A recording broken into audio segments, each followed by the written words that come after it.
तीन दामाद की सास पार्ट 2। अब तक आपने सुना कि कावेरी जी अपनी तीनों बेटियों ईशा, मोहिनी और सुहाना की शादी तीन घर जमाई लड़कों के साथ करवा देती है। उन्हें लगता है कि ये लड़के शायद घर का कामकाज संभाल लेंगे, लेकिन उनके तीनों घर जमाई बहुत आलसी थे। वो नौकरी भी नहीं करते थे और बाहर का काम भी नहीं। कावेरी जी ने अपनी बेटियों से कहा कि वो प्रेगनेंसी का बहाना बनाकर अपने पतियों को सबक सिखाए। अब सुनिए आगे। मम्मी, आपने जैसा कहा था हमने वैसा ही किया, लेकिन देखिए ना, विवेक का हाल तो वैसा का वैसा ही है। घर में ना सुबह का नाश्ता बनता है और ना खाना।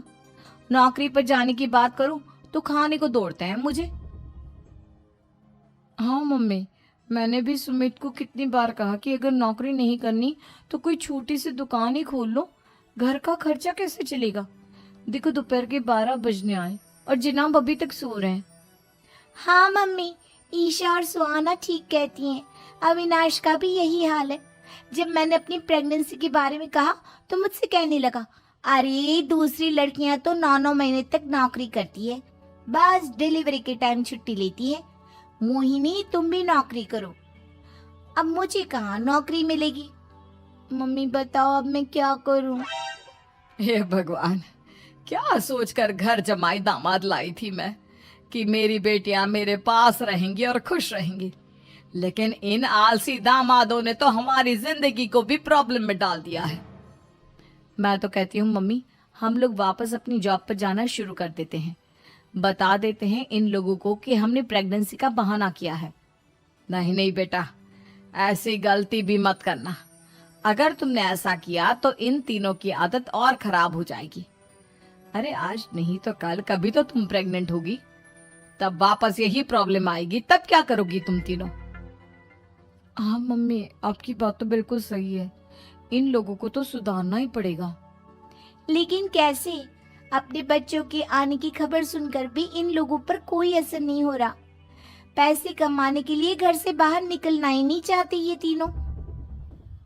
अब मेरे दिमाग में एक प्लान आया है। तुम तीनों चिंता मत करो, उन तीनों को बुलाओ, फिर मैं बात करती हूँ। थोड़ी देर बाद कावेरी जी अपने तीनों दामादों को सामने बुलाकर अपनी बात कहना शुरू करती हैं। अविनाश, सुमित और विवेक, देखो बेटा, मैं ना तुम तीनों से बड़ा प्यार करती हूँ, इसीलिए तो तुम्हें घर जमाई बना कर रखा है मैंने। अरे मम्मी जी, सीधे सीधे कहिए ना, क्या बात है? प्यार तो हम भी आपको बहुत करते हैं। अरे मम्मी जी, आपकी इज्जत भी बहुत करते हैं। अरे भाई, आपके जैसी सास और कमाने वाली बीवी सबको मिलती है क्या? हाँ मम्मी, विवेक और सुमित ठीक कह रहे हैं। आपकी बेटी से शादी करके मेरी तो जिंदगी ही अच्छी हो गई है। जानती हूँ मैं, और ये भी जानती हूँ कि तुम तीनों अपने अपनी बीवियों से बहुत प्यार करते हो।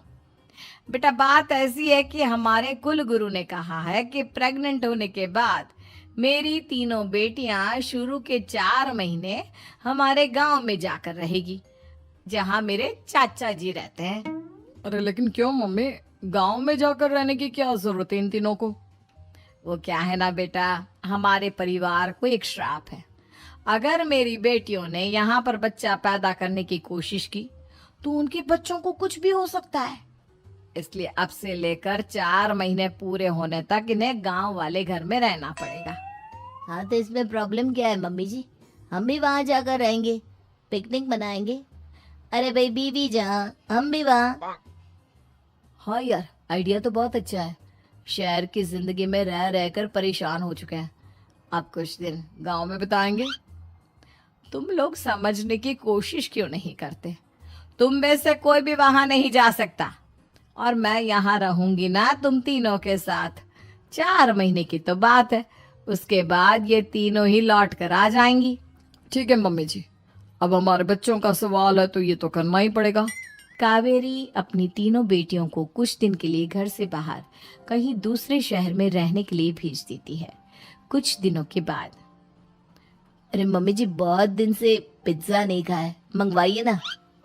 क्या बताऊं बेटा, पहले तो बेटियां खर्चा दे देती थी क्योंकि उनकी नौकरी थी, लेकिन अब तो मेरे पास पैसे ही नहीं बचे।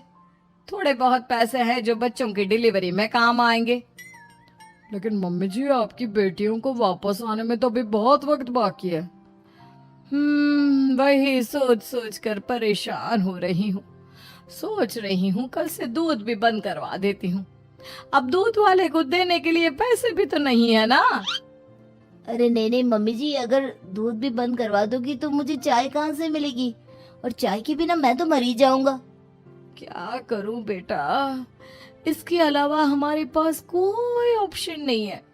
मेरे पास पैसे ही नहीं बचे।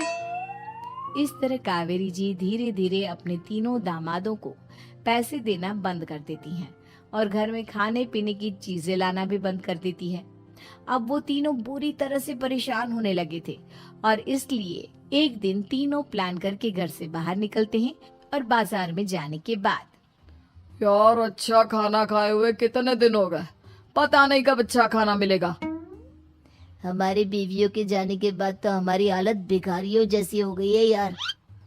कुछ भी हो, मुझे तो आज पिज्जा खाना ही खाना है।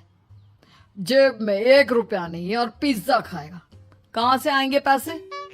अरे देख वहाँ सामने बोर्ड पर क्या लिखा हुआ है, कंप्यूटर पर काम करने के लिए एक आदमी की आवश्यकता है।